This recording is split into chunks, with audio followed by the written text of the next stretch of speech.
네, 오늘도 예배 나오신 여러분을 주의 이름으로 축복합니다. 우리 주님을 사랑하시며 아멘 합시다. 네, 우리가 이 교회는 몇 명 모이지 못했지만 또 온라인으로 또 여러분들이 함께 이 시간에 함께 하고 있습니다. 오늘도 우리 각자의 처소에서 예배드리시는 귀한 분들을 주의 이름으로 사랑하고 축복합니다. 이 시간에 혹시 옆에 또 사람이 있으면 한번 서로 인사하세요. 예, 사랑합니다, 축복합니다, 환영합니다. 네, 은혜 많이 받으십시다. 네, 좋은 날입니다.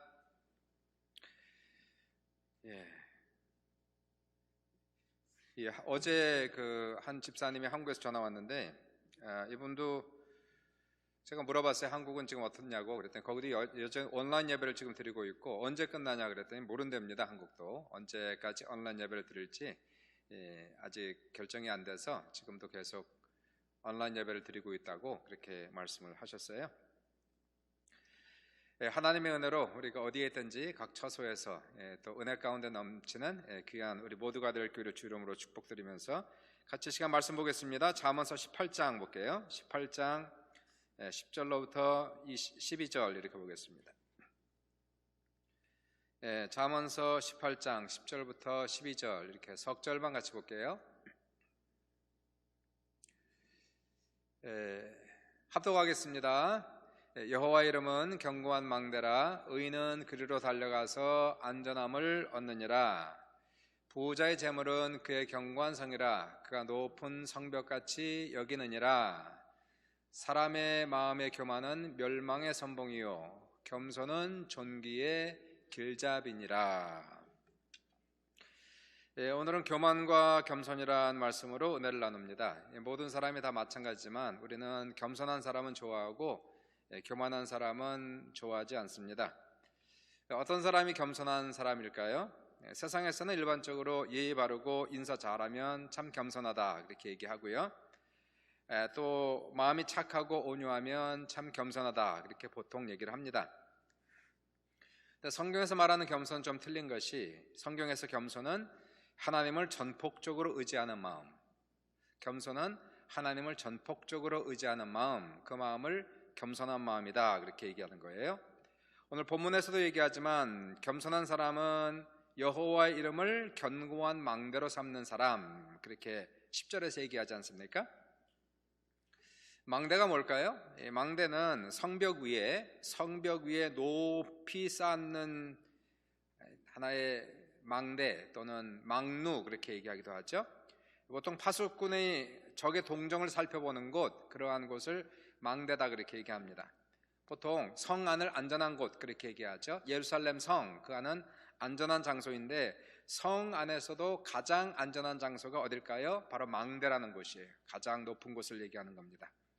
그러니까 겸손한 사람은 누굴까요? 바로 하나님을 망대처럼, 하나님을 반석처럼 의지하는 사람을 겸손한 사람이다 그렇게 얘기합니다. 이러한 사람은 환난이 올 때에, 어려움이 올 때 어디로 피할까요? 하나님께 피하는 사람, 하나님을 의지하고 하나님께 숨는 사람. 자, 이러한 사람은 하나님의 보호를 받고 안전함을 받는다는 것입니다. 세상이 요동치고 소란해도 하나님께서 그의 반석이 되어주시고 그의 망대가 되어주셔서 그의 마음을 붙잡아 주시고 이러한 사람은 흔들리지 않는 이러한 삶을 살아가게 된다는 것을 얘기하는 것이에요. 반면에 그런 교만한 사람, 교만한 마음은 뭘까요? 겸손과 반대겠지요. 교만은 하나님을 의지하지 않는 마음, 그 사람을 교만한 사람이다 얘기하는 거예요. 아무리 그 사람이 착하고 예의 바르고 인사성 밝아도 하나님을 믿지 않는 사람, 자신의 뜻대로 살아가는 사람, 이 사람은 하나님 앞에서 교만한 사람이다 그렇게 얘기하는 겁니다. 인간의 원죄는 뭘까요? 교만인데, 원죄라고 하는 것은 모든 죄의 근본을 얘기하는 거예요. 모든 죄의 뿌리를 얘기하는 겁니다. 원죄라는 것은 가장 큰 죄를 얘기하는 것이에요. 인간의 원죄는 뭘까요? 하나님이 필요 없다고 생각하는 교만이 원죄라는 거예요. 가장 큰 죄, 모든 죄의 뿌리, 모든 죄의 근본은 바로 교만, 하나님을 필요 없다고 생각하는 그러한 마음을 얘기합니다. 에덴 동산에서 뱀이 하와를 유혹하지 않습니까? 이 선악과를 먹으면 내 눈이 밝아지고 하나님처럼 될 것이다. 하나님처럼 될 것이다. 그래서 아담과 하와는 스스로 하나님이 되어서 자신을 믿고 살아가는 것, 나 자신을 믿고 내가 하나님처럼 나 자신을 믿고 살아가는 것, 이것을 바로 모든 죄악의 근본이요 뿌리요 가장 큰 죄다라고 얘기를 하고 있는 것이에요. 사람은요, 뭔가를 믿고 살아가야 됩니다. 뭔가 의지하고 살아가는 거예요. 아무것도 안 믿는 사람, 아무것도 의지하지 않고 살아가는 사람은 한 명도 없습니다. 겸손한 사람은 뭘 믿고 살아갑니까? 하나님을 믿고 살아가는 사람, 하나님이 없이는 살 수 없는 사람, 하나님을 매 순간마다 의지하는 사람, 이 사람을 겸손한 사람이다 얘기하고, 교만한 사람은 하나님을 의지하지 않는 사람, 다른 것을 믿고 다른 것을 의지하는 사람, 자신의 능력을 믿고 자신의 판단력을 믿는 사람, 자신의 경험만 의지하는 사람, 이런 사람은 교만한 사람이라는 거예요. 오늘 본문에 보시니까 11절은 뭐라고 얘기하고 있습니까?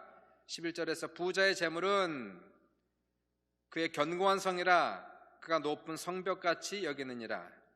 이 부자는 자신의 재물을 견고한 성으로 생각하고 높은 성벽같이 여기는 사람, 이 사람이 교만한 사람이라는 거예요. 하나님을 믿지 않고 자기의 재물을 의지하고 있는 겁니다. 환란이 오면 코비드-19 코로나 바이러스 사태에서도 나는 돈이 많다, 자신의 재산을 의지하고 난 괜찮을 거야 라고 생각하는 그 마음 속에서 안심하는 사람, 교만한 마음을 얘기하는 거예요.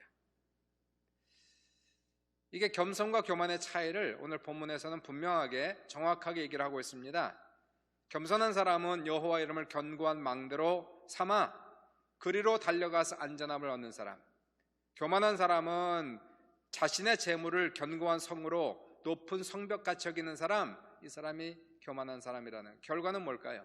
결과가 바로 12절에 나오는 거예요. 사람의 마음의 교만은 멸망의 선봉이요 겸손은 존귀의 길잡이니라, 이렇게 나오고 있어요. 쉽게 얘기하면 교만은 멸망의 선봉이다. 교만이 멸망 앞에서 멸망을 이끌어가고 있다는 것이에요. 반면에 겸손은 존귀의 길잡이다, 존귀의 인도자다, 그렇게 얘기합니다. 그러니까 성경은요, 이 교만과 겸손의 결과에 대해서 많이 얘기합니다. 많이 신구약을 통틀어서 똑같이 얘기하고 있어요. 잠언서 16장 18절에는 교만은 패망의 선봉이요 거만한 마음은 넘어짐의 앞잡이다 라고 얘기하고 있어요. 잠언서 11장 2절에 교만이 오면 욕도 오거니와 겸손한 자에게는 지혜가 있느니라. 잠언서 29장 23절 사람이 교만하면 낮아지게 되겠고 마음이 겸손하면 영예를 얻으리라, 이렇게 얘기합니다. 베드로전서 5장 5절 6절에 하나님은 교만한 자를 대적하시되 겸손한 자들에게는 은혜를 주시느니라. 그러므로 하나님의 능하신 손 아래에서 겸손하라. 때가 되면 너희를 높이시리라.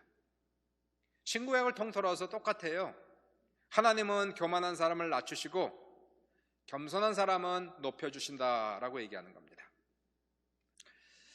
이번에 코비드-19 코로나19 사태는 모든 사람들에게 많은 교훈과 깨달음을 가져다주는 그러한 사건인데, 사스하고 메르스하고 그리고 코비드-19을 한번 비교하면서요, 교만과 겸손에 대한 레슨을 한번 살펴보고자 해요. 사스가 왔죠. 사스는 2003년도에 온 겁니다. 사스는 중증 급성 호흡기 증후군이에요. 그래서 serious, acute입니다. 중증 급성 호흡기 증후군. 2003년도에 중국에서 시작해서 2004년도에 사라진 코로나 바이러스가 SARS가 되겠죠. 그 당시에 중국, 대만, 싱가포르, 홍콩, 베트남 등지에서 발생해서 8,000명 이상이 감염되고 774명이 사망했어요. 치사율 한 9% 정도 됩니다. 놀랍게도 한국은 확진자 3명, 사망자가 1명도 없었어요. 세상에 이렇게 놀라운 축복이 있을까요? 이러한 기적이 있을까요? 어떻게 한국에는 사스가 오지 않았을까? 그 당시 기억하십니까? 우리 한국 사람들 중에서는 김치를 먹어서 사스에 감염되지 않았다, 그런 말이 아주 자연스럽게 돌았습니다. 김치에 다량으로 들어가는 마늘 덕분에 4,800만 한국인이 안전하다라고 그렇게 믿었어요. 대대적으로 홍보되었습니다. 많은 사람들이, 특별히 중국 사람들이 김치를 많이 사서 먹었어요. 근데 아십니까? 이런 걸 가리켜서 뭐다? 페이크 뉴스다 그러는 거예요. 팬데믹이 아니라 인포데믹이다 그렇게 얘기하는 거예요. 마늘이 건강에 좋죠. 면역력을 높이지만 코로나 바이러스를 예방한다는 증거는 전혀 없는 거예요. 입증되지도 않은 것을 믿는 것은 마치 미신을 믿는 것과 비슷한 겁니다. 사스가 과연 우리에게 축복이었을까? 결코 축복이 아닌 거예요. 돌이켜보면 사스는 축복이 아니었다는 겁니다. 사스로 인해서 우리나라는요, 근거도 없는 김치의 힘을 믿었어요. 자만했어요. 방심했어요. 오늘 성경에 보시니까 교만하고 자만하면 어떻게 된다고요? 교만은 멸망의 선봉이고 넘어짐의 앞잡이란 말이에요. 교만하면 누구든지 똑같습니다. 교만하면 반드시 넘어집니다. 교만하면 반드시 패망합니다. 성경은 그래서 뭐라고 얘기하고 있어요? 고린도전서 10장 12절에 그런즉 선줄로 생각하는 자는 뭘 조심하라? 넘어질까 조심하란 말이에요. 넘어질까. 한국은 사스 사건 지난 다음에 교만했어요. 교만하니까 방심하는 거예요. 조심하지 않는 겁니다. 그리고 나서 그 다음번 코로나 바이러스 때에 큰 홍역을 치르게 되는 거예요. 두 번째 코로나 바이러스가 언제 온 겁니까? 그게 메르스예요. 메르스. 미들리스트. 중동 호흡기 증후군. 똑같은 호흡기 증후군인데 조금 틀려요. 변종된 그러한 코로나 바이러스가 됩니다. 세계적으로는 약 2,500명의 확진자가 나왔고 사망자가 858명으로 치사율이 35%가 되는 무서운 병이 메르스였어요. 2012년도에 중동에서 처음 나타났는데 한국에는 3년이 지난 2015년도에 첫 확진자가 나왔습니다. 메르스 발병 초기에 복지부하고 질병관리본부는 자신만만했어요. 충분히 통제할 수 있다고 믿었어요. 하지만 이제 돌이켜보건대 메르스 사태는 대한민국 감염병 관리 역사에 한 큰 획을 그은 사건이란 말이에요. 메르스 사건을 통해서 국가 방역 체계 허술함이 여실히 드러난 거예요. 186명의 확진자, 38명의 사망이라는 피해를 남기면서 중동 지역 외에는 가장 많은 확진자와 사망자가 한국에서 나온 겁니다. 왜 이런 일이 있었을까요? 교만한 거예요. 교만하니까 조심하지 않는 겁니다. 방심하는 거예요. 대충 가는 거예요. 그러다가 당한단 말이에요. 한국 정부는 그 당시에 2015년도입니다. 몇 가지를 실패하게 되는데 초기 대응 실패, 준비가 되고 있지 않다가 당한 거예요. 처음에 잘 잡았으면 그만한 재앙이 있지 않았을 텐데 초기 대응에 실패하면서 이것이 무섭게 번져나갔던 그러한 첫 번째 실패가 있었고, 두 번째는 투명성의 문제가 있었어요. 정부가 확진자와 또 그 사람이 다닌 병원 이름을 공개하지 않아서 엄청나게 비판을 받았습니다. 온 국민을 불안에 떨게 했어요. 투명성의 문제가 있었어요. 세 번째로 역학조사가 미진했습니다. 확진자와 만난 사람들을 철저하게 찾아서 방역하는 일에 실패하면서 결국은 메르스는 통제 불가능까지 갔어요. 메르스 격리자가 기하급수적으로 늘어나 약 2만 명 이상을 격리시키는 그러한 사건이 일어났습니다. 한국은요, 김치 파워 믿고 있다가 톡톡히 창피를 당한 사건, 그것이 메르스 사건이에요. 겸손하고 조심하고 준비했으면 메르스 사건은 결코 한국에 있지 않았습니다. 교만하니까 당하는 거예요. 까부니까 넘어지는 거예요. 근데 여러분 이거 아십니까?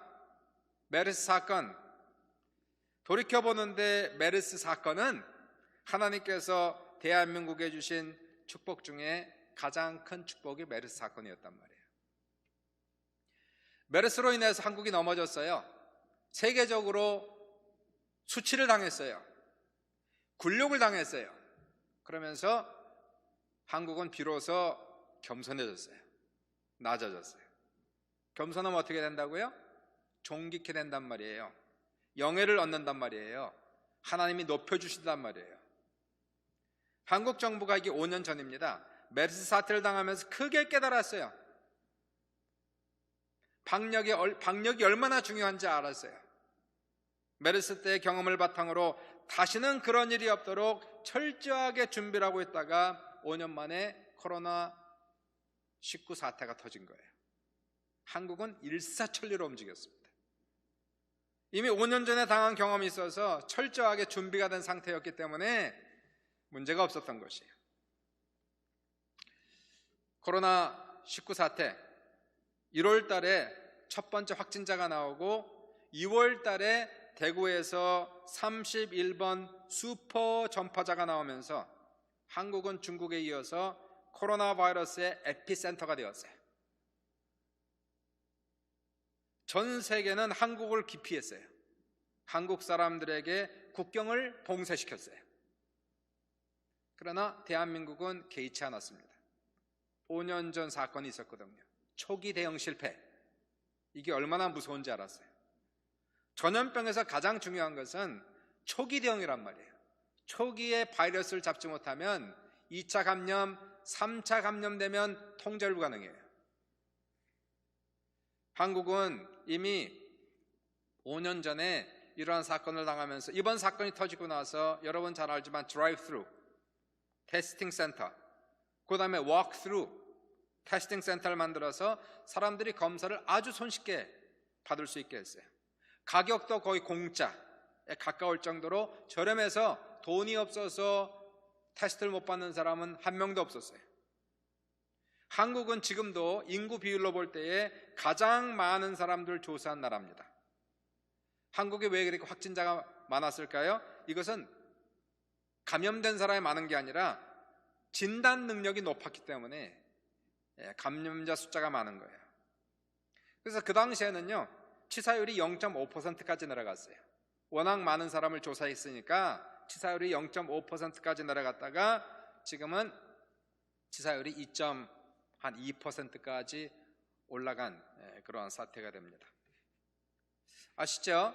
확진자와 인터뷰를 통해서 동선을 조사하고 전화 GPS를 통하여 CCTV 통하여 그 사람들이 쓴 크레딧 카드 사용 기록을 통해서 역학조사를 철저하게 했어요. 접촉자들을 철저하게 찾아냈어요. 그리고 찾아서 이 사람들 2주간 격리 조치시키고 그리고 테스트 받게 했습니다. 이 모든 것을 홈페이지에 올려서 모든 걸 투명하게 그렇게 얘기했어요. 왜 그랬을까요? 5년 전에 당한 게 있거든요. 그와 같은 똑같은 실수를 범하지 않게 하기 위해서 투명성 있게 정확하게 역학조사를 하고 이것을 한 거예요. 결과적으로 대한민국은 단 한 달 만에 도시를 봉쇄하지 않고 코로나 바이러스를 잡을 수 있었던 전 세계에서 유일한 나라가 대한민국이 된 거예요. 겸손은 뭐라고요? 겸손은 종기 앞잡이란 말이에요. 겸손하면 낮아지면 조심합니다. 항상 마음이 조심해요. 준비한단 말이에요. 그래서 이 사람은 하나님이 높여주는 사람이 된다는 거예요. 한국은요, 이번에 코로나19 사태를 잘 막아서 전 세계에서 떴어요. 위대한 나라가 돼버렸어요. WHO에서는 방역에 있어서 한국을 세계적 모델로 삼았어요. 앞으로는 이렇게 해야 된다는 거예요. 한국처럼 해야 된단 말이에요. 이번에 코로나19 사태가 터지면서 우리가 한국 사람인 것이 다시 한번 자랑스럽게 됐어요. 세계가 부러워했습니다. 덕분에 문재인 대통령이 아주 유명해졌어요. 전 세계 각국 정상들이 앞다투어 문 대통령에게 전화해서 축하하고 도움을 청했어요. 이틀에 한 번 정도로 전 세계 정상들이 전화했어요.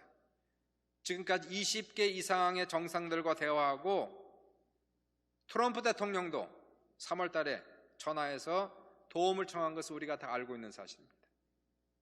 많은 개발도상국에서 진단키트를 보내달라고 부탁해서 지금 한국은 어려운 나라를 돕고 있는 그러한 나라가 되었습니다. WHO 사무총장과 전화했고 러브콜의 끝판왕 빌 게이츠가 4월 10일 날 전화했어요. 마이크로소프트 회사의 창업자 빌 게이츠. 빌 게이츠는 여러 번 방송에 나와서 한국에 대해 여러 번 언급하고 한국에 감사하다고 그렇게 얘기했어요. 이게 바로 겸손한 사람에게 주어진 하나님의 영광을 지금 얘기하고 있는 거예요. 자, 이번에 보실 때요, 여당의 입장에서 볼 때는 코로나19는 시기적으로 볼 때에 하늘이 내린 호재였습니다. 한국에서 코로나19를 완전히 잡아냈을 때에 그때가 3월 말이었거든요. 4월 초. 유럽과 북미는 코로나 바이러스 방역에 실패해서 유럽 전체, 미국, 캐나다 전체 방역에 실패해서 완전 초토화됐어요. 지금도 안절부절입니다. 미국도 그렇고.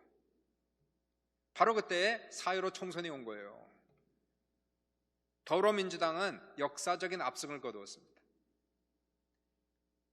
더불어민주당, 여당은 국회에서 52개 자리를 더해서 180석을 가져갔고 야당은 9석이 줄어든 103석이 되었어요.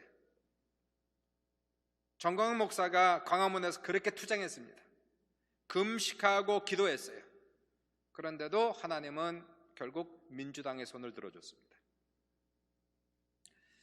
며칠 전 한 집사님이 제가 신방 전화를 했더니 며칠 전에 그렇게 저한테 물어요. 목사님, 많은 교회가 그렇게 기도했는데 왜 투표 결과가 이렇게 됐을까요? 한국에서 많은 교회들이 그렇게 기도하고 금식했는데 왜 투표 결과는 이렇게 되었을까? 여러분, 우리가 한 가지 알아야 됩니다. 하나님은 야당 편도 아니고 여당 편도 아니라는 사실이에요. 하나님은 더불어민주당 편도 아니고 미래통합당 편도 아니라는 겁니다. 그럼 하나님은 누구 편일까? 여러분, 하나님은 누구 편입니까 도대체? 미국 역사상 가장 존경받는 인물은 16대 대통령 아브라함 링컨이죠. 노예 해방을 하나님의 뜻으로 알고 동족끼리의 전쟁도 감수했던 하나님의 사람, 기도의 사람 아브라함 링컨이에요. 그 당시 미국은요, 남북전쟁으로 말미암아서 인구의 3%에 해당하는 103만 명의 사상자를 했습니다. 남군에 로버트 리라고 하는 장군이 있는 아주 탁월한 전략가로서, 그래서 이 남군이 로버트 리의 지도 아래 북군과의 전쟁에 승리하면서 북군은 계속 남군에 의해서 밀렸어요. 그래서 북군 참모들이 아브라함 링컨에게 물었습니다. 각하, 하나님은 왜 우리 편이 아니고 저들 편일까요? 이때 아브라함 링컨이 유명한 말을 남겼지 않습니까? 하나님께 우리 편이 되어달라 기도하지 마시고 우리가 하나님 편에 서게 해달라고 기도하십시오. 역사는 증명됐지만 결국 아브라함 링컨이 이끄는 북군은 승리하고 노예 해방은 일어났고 아브라함 링컨은 지금도 미국 역사에서 가장 존경받는 대통령으로 기억되고 있습니다. 하나님은 결코 사람을 편애하지 않아요. 기독교인이라고 교회라고 무조건 도와주는 게 아닙니다. 하나님이 내 편 되길 기도하기 전에 내가 하나님 편에 과연 서 있는가 하는 것을 스스로 돌아보고 반성해야 된다는 거예요. 누가 하나님 편에 서 있는 겁니까? 도대체 누가 하나님 편에 서서 있는 건가요? 하나님 편에 서 있는 사람은 마음이 겸손한 사람을 얘기하는 거예요. 성경은 얘기하지만 하나님은 교만한 자를 물리치시고 겸손한 자에게 은혜를 준다라고 얘기를 하고 있어요. 사울도 처음에는 겸손했습니다. 그때에는 하나님의 은혜와 복을 많이 받았어요.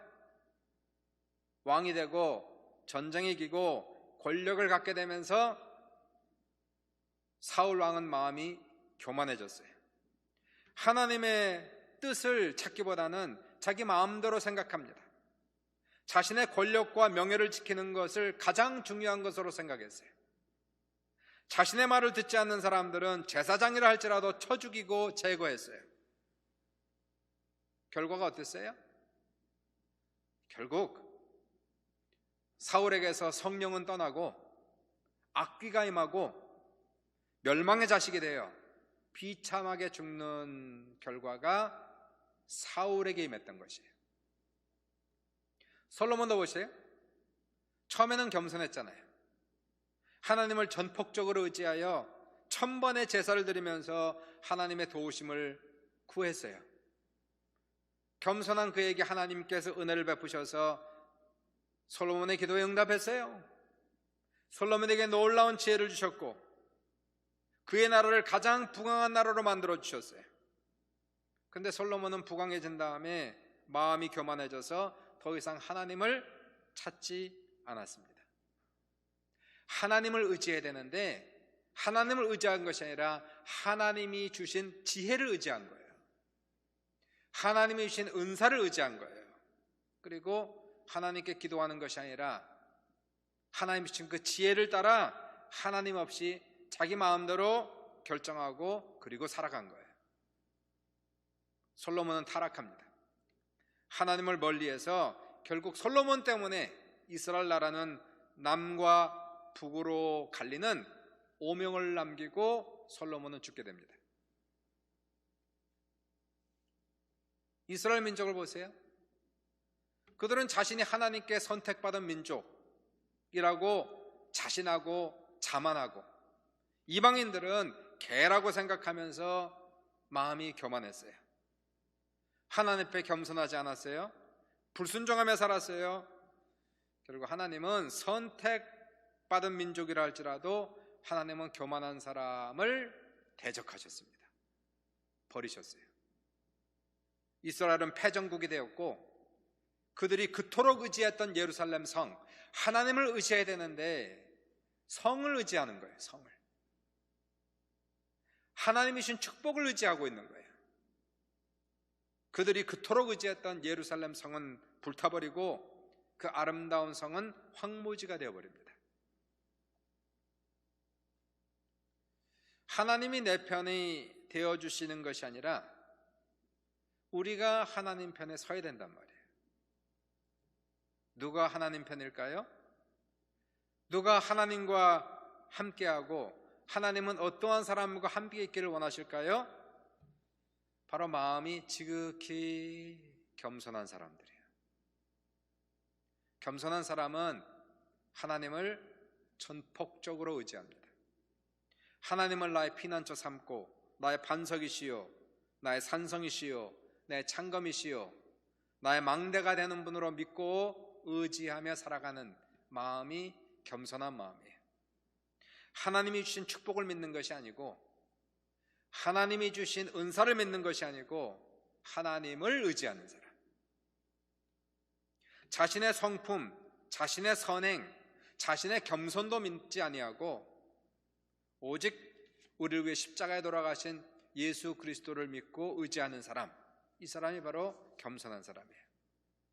하나님을 산성 삼는 사람에게 하나님은 산성이 되어주시고 하나님을 반석 삼는 사람에게 하나님은 반석이 되어주시고 하나님을 피난처 삼는 사람에게 하나님 피난처가 되어주셔서 어떠한 환난이 와도 어떠한 어려움이 와도 하나님 안에서 안전합니다. 하나님 안에서 요동하지 않습니다. 하나님 안에서 흔들리지 않습니다. 겸손한 사람은 결코 그 마음에 흔들림이 없다는 사실이에요. 반면에 교만한 사람들이 있어요. 하나님을 믿으면서도 교만합니다. 하나님을 별로 의지하지 않아요. 자신이 가지고 있는 재산을 의지합니다. 자신의 지혜, 자신의 경험, 자신의 성품을 믿고 의지하며 살아가고 있어요. 자신의 결단력을 믿고 그렇게 살아갑니다. 이러한 사람은 환난이 올 때에 결코 이러한 것들이 반석이 아니었음을 깨닫게 돼요. 그리고 이들의 인생은 마치 흔들리는 돌담처럼 흔들리고 무너진다는 사실이에요. 사랑하는 여러분, 교만한 마음이 어떻습니까? 교만한 사람인가요? 겸손한 사람인가요? 교만하면 조심하지 않아요. 그러다가 넘어집니다. 차라리 넘어지고 깨지고 징계를 받는 것을 축복으로 생각해야 되는 것은 우리가 수치를 당하고 굴욕을 당할 때 빨리 깨닫고 마음이 겸손해져야 되는 거예요. 그러면 우리가 하나님 앞에 엎드려 있을 때에 나는 부족합니다. 나는 연약합니다. 나는 아무것도 아닙니다. 하나님을 떠나서는 나는 정말 아무것도 아닙니다라고 고백하며 나가는 그 사람에게 하나님이 은혜를 베푸시고 다시 이 사람에게 영예를 주시고 존귀케 하는 놀라운 역사가 나타나는 거예요. 사랑하는 여러분, 우리 모두 마음이 겸손한 사람 되시길 주의 이름으로 축원드리고, 혹시라도 교만한 마음이 있으면 회개하시고 이번 한 주간도 주님의 은혜 가운데 살아가는 귀한 여러분 되시기를 주님의 이름으로 축복합니다. 잠시 우리 기도합시다. 이 시간에 우리의 마음, 우리의 낮추세요. 주님 앞에서 엎드리세요. 우리의 생각을 내려놓으세요. 그리고 하나님 앞에 기도하며 나아갈 때에 우리가 낮은 만큼 주님이 높여주십니다. 우리 스스로 높인 만큼 하나님이 나를 낮추시는 거예요. 그러므로 우리가 현재 가진 것이 있고 아는 것이 많다 할지라도 이 모든 것을 주님 앞에 내려놓고 한 1, 2분 정도 주님 앞에 기도하며 주님 앞에 나아가는 시간 갖도록 하십시다. 잠시 우리 주여 한번 하시고 기도합시다.